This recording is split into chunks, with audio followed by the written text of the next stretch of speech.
as we have heard, the Icelandic model of football development is considered one of the best models in the world. That's why we decided to communicate with you.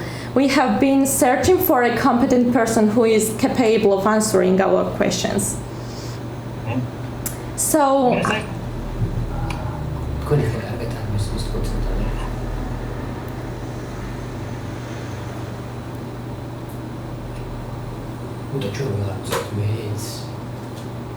yes.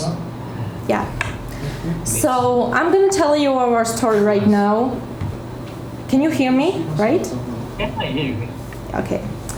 Several years ago, Georgia established a fund which is called Georgian Football Development Fund. This is a 5 years long program, and this fund owns approximately 210 million laris, which is 70 million USA dollar. So the government of Georgia pays money to this fund, and this fund is a responsible organization who gives money to all football clubs in Georgia. To be honest, there is always enough money, but despite this, not even a little progress. We mean that our professional football clubs fail while playing with non-professional football clubs. Sometimes there are facts of improper money spendings, but I'm not going to discuss this. I won't take too much time from you. So while communicating with some organizations from Iceland, they sent us some documents, and there was mentioned your book, which is called Football in Iceland: How Small Nations Achieve International Success. So our first question is, how were you involved in creating this program? Firstly, I got your questions earlier. Yeah, we can hear your voice really well. So. Yeah, I got your questions earlier, but there's somehow some misunderstanding, in this, or because. Really? Okay. As I said, for instance, in the book, it's not a sport-specific thing. The success of Icelandic football cannot be understood only in terms of looking at Icelandic football. We have to look at sports in Iceland more holistically. Yeah. Yeah. Sure. So the program of Icelandic sports has been. This is called the Icelandic sports model. Mm-hmm. Is in many ways unique. Firstly, because we don't have any professional sport teams in Iceland. We only have community-based sport clubs, which are community-owned. So the people own the clubs. It's not a professional thing. At the highest level, the clubs are semi-professional in football, But we have a different system because we have a sport for all system. So in all the clubs in Iceland, everybody can participate, everybody can play, and they are multi-sport clubs. So it's not only about football. You can practice football, and you can also practice basketball or track and field, or swimming, or whatever. So these are all multi-sport clubs, not only football clubs. So kids in Iceland, regularly train more than one sport. So it's not only about football. You have to understand it's a whole sporting experience, of Icelandic kids. So the Icelandic sports model was built in the later part of the 20th century, actually, and where we place similar emphasis on performance and elite sport, and participation sport, where we try to enhance the positive development of young people through sport. But sports are supposed to be good for the youngsters, good for the socialization of the youngsters into society, and good for the wider society. So this is a really, really important aspect of the Icelandic sports clubs. They are not only about performance and winning, they are maybe a little bit more about, helping young people build character, and be better citizens, and say no to alcohol and tobacco and stuff like that, So the sport model is built on that. And this sports model has been in place since, the 90s, 1990s probably. And we have a lot of data in Iceland which show that kids in Icelandic sports, they do very well socially, they live a healthy lifestyle and all that. So this is a really important aspect of the Icelandic sports system. This system has been in place for 30 or 40 years, you could say, but in recent years we have become more professional in terms of coaching, sports expertise, better facilities, etc., etc. So the argument why Iceland has been doing well is built on these premises, both because we have this sport for all system, which is healthy and constructive, and also because we have become more professional in terms of coaching in recent years. So, and this is just something that emerged. We didn't really in the 1990s. Oh, we're gonna make this program to have a national team which will be very successful in 20 years. We didn't do it like that. It kind of emerged, out of this culture and out of this social organization of sport. So it isn't really a pre-planned strategy. Now we're gonna do this, and after 20 years we're gonna be very good in football. It doesn't really happen like that. It's based on a much more cultural, social, historical context, about how sports are developed and how we use sports. So it's a much more complex issue than many will think. So it's really interesting. In our case, the government of Georgia pays money directly to all football clubs. They did not make football or any kind of sport massive and popular. I think this is the main problem which we have. So how could you manage that sport in Iceland became so massive? We know that sport is for everyone, and this is really good advantage. How could you manage? I mean, this is our question. Yeah. Okay. We have done extensive research on youth sport in Iceland since the early 1990s. Yeah. We have questionnaire surveys of the population of all kids and adolescents in Iceland, which we do regularly and have been doing since 1992. It started to show that those kids who were playing sports in sport clubs, they had very positive experience, and it's led to well-being for themselves, and they learned a lot of things. They were most likely to drink alcohol and smoke cigarettes, etc., than the kids that didn't do sport. Then this momentum starts to, build. The consensus that sports are good for kids, sports are good for the community. It starts growing a little bit.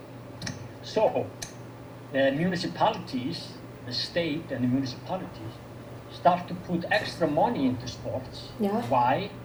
Not to make elite athletes, to make better society, And these are not professional clubs, these are community clubs. So the municipalities and the state start to put money into sports, to build facilities, to pay for some staff, and they subsidize all sport participation fees for kids, so all kids can take part in formal sport. And they're not doing this to have a great national team or to make elite athletes. They're doing this to have a better society. Having a great national team is, a consequence of this. you know.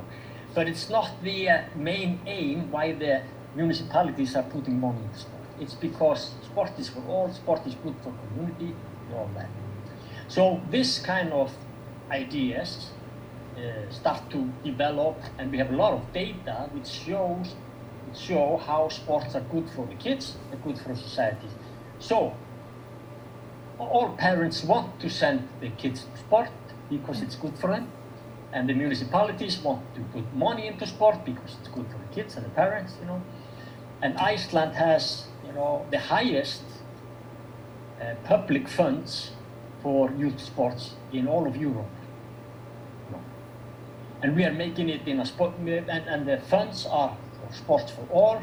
They're not for elite sports. We have not very well-funded elite sports system. So the money, first and foremost, and the funds, they benefit kids from 4 to 15 years old because they have good facilities, they have good coaches, everything.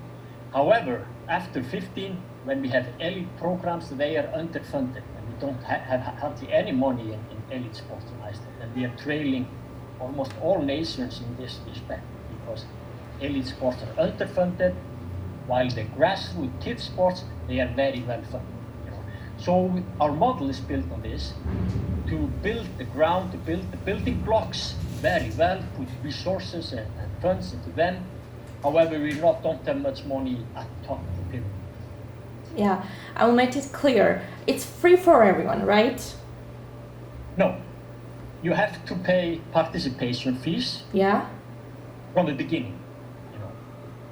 Kids start to practice formal sport from 4 years of age until 7 or 8 or 9, you know. And everybody has to pay participation fees. Yeah. However, the municipalities subsidize those fees, so you only have to pay half or 1/3 of the participation fees for kids, you know, because it's supposed to be good for them. The participation fees are intended to pay for the coaches' salaries, because we have professional coaches for everybody. We don't have parents coaching. You know. We have professional coaching who are mostly educated, you know, as coaches or in one way or the other. So we have professional and educated coaches for everybody. However, you have to pay participation fees to pay for the coaches because it's their job, it's their work, you know. But the participation fees are not that high because the municipalities pay for half, yeah. So it comes that everybody can play. So participation fee shouldn't be a threshold for your kids to enter formal sport. Okay. Were there any problems while creating this program? Have you got any information about it? No, not actually. But there's always, because this program is unique in this respect, that we combine two models. We combine a sports for all system and a performance elite sports system. Yeah. Most countries in the world have two ways for kids to enter sport. You know, that's one way to play in the local community, you know, and it's just parents coaching and all that. And then the, you know, most talented youngsters, they are taken into other clubs, professional clubs who make elite athletes. So in most countries, I don't know how it is in Georgia, you go either this way. If you're not good enough, you just play, you know, informal sport, really. Yeah. Coaches, always some parents coaching and stuff like that. With not much seriousness, you know, just playing. And then there's the other way, that's the elite sport system, you know, the elite sport development programs. You know. However, in Iceland, we combine the two, you know, the two ways for youth sport. Sport for all and elite sport, we combine them into a single program. I think that's a great way to do it, actually, and it has benefited us both in terms of positive development through sport and also because we have been successful in elite sport, you know, this combination. However, there are always challenges in this system.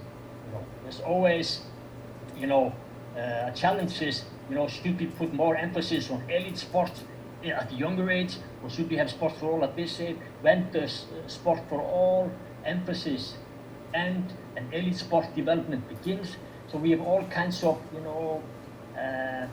conflicts in the system. However, we have managed to solve these conflicts rather easily. So we have a pretty good consensus of how this system is supposed to work. So this has gone, rather smoothly to have to establish this program and to withhold this program. Yeah. So we haven't had really much difficulties in this respect, no. So, have you formed this model on your own, right? Or you just adopted it from other countries' experiences? It was your idea, right? Yes. I don't know if it was our idea, but it just happened. Yeah.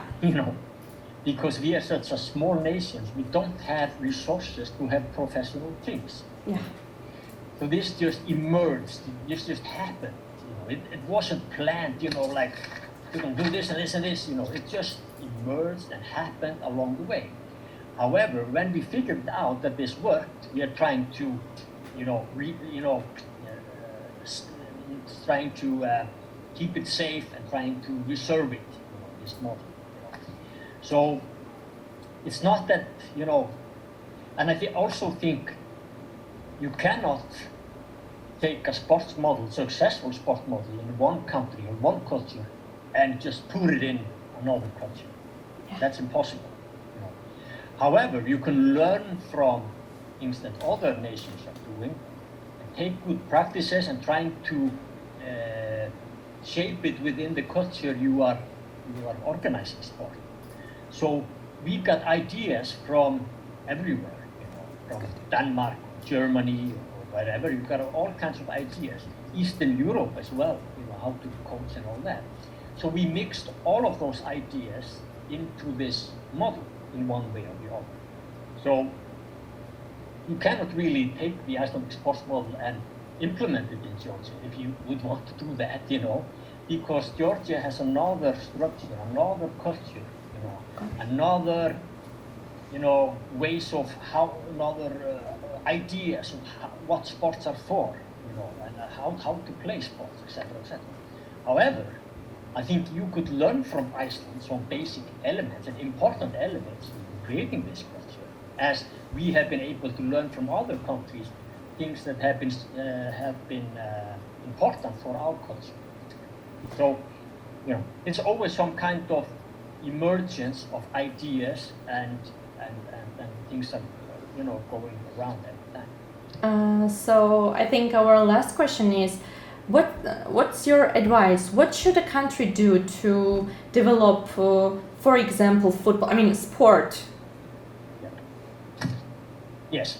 First and foremost, sports should be play. Yeah.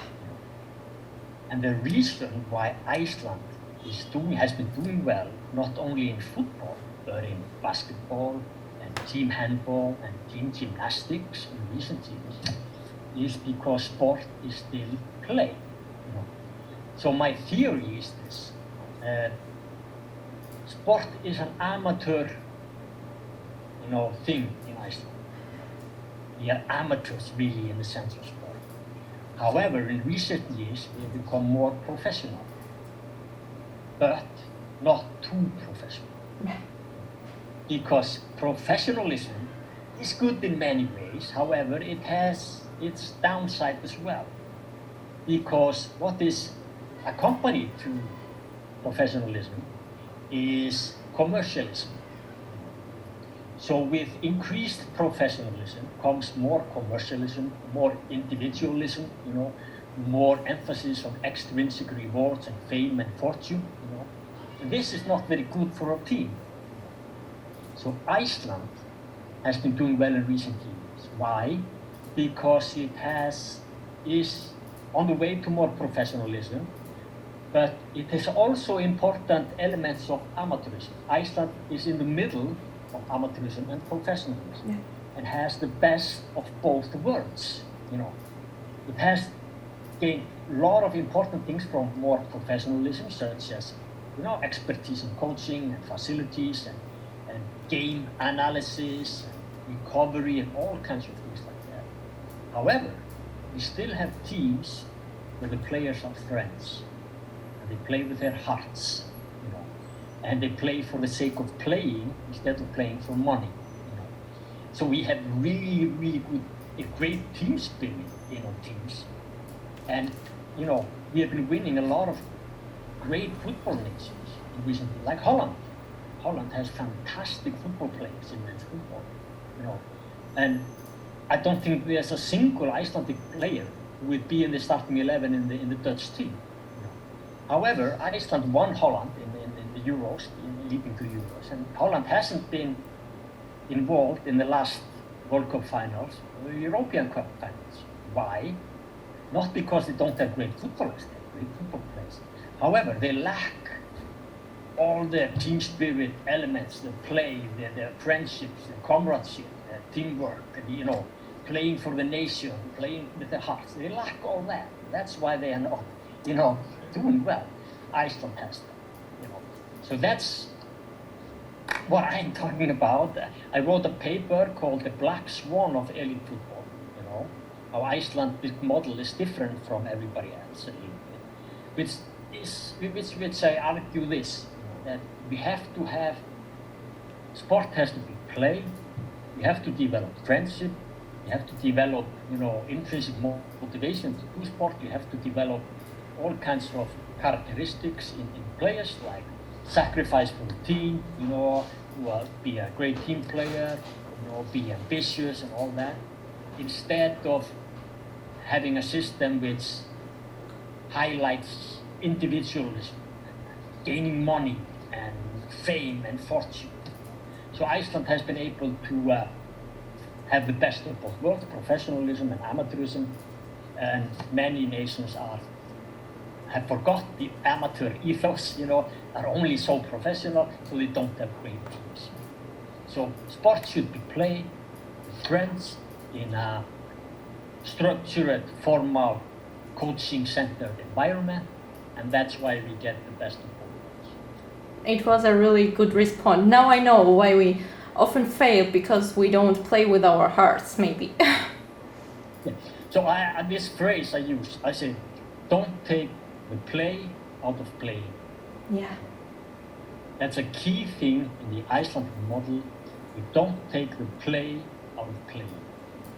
Because when sport become more professional, they become more mechanical, they move from play to work. We still have sport as play. And I think that's the most healthy and constructive and important element of our sport system. Sport is play, not work. Yeah, how long term is your program? How long? It's not a program, It's just the model of.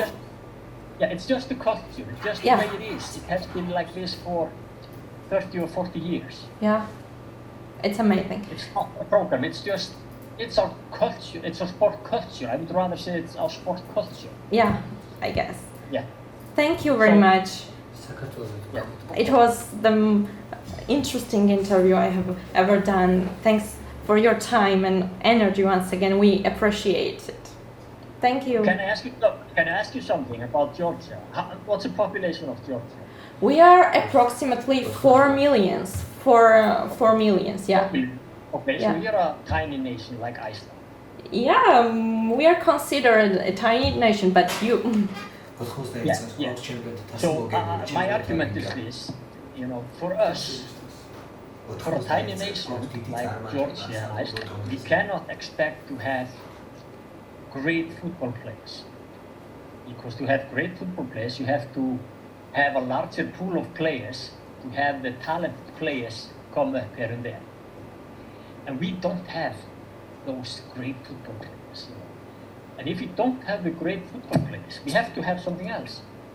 We have to have fantastic teamwork. Because the teams have to become something more than the sum of the team's parts. So for Georgia, you have to build on strong teamwork because it's easier for France, Italy, or England to have great football players because you have 50, 60, 70 million people. Yeah. And there are bound to be born some very talented athletes in this pool of people. However, in a small nation, you don't have this pool of talent. So you have to you have to build on other elements of sport. And so I would argue you have to have strong teamwork. And if you have to have strong teamwork, you have to build sports up from the ground level to develop good characteristics, good behavior and good values for young people in sport. So they are not, so they don't behave like, arrogant individuals in the national team, because then it doesn't work. Thank you very much once again. Have a good day. Okay. Thank you. Bye-bye.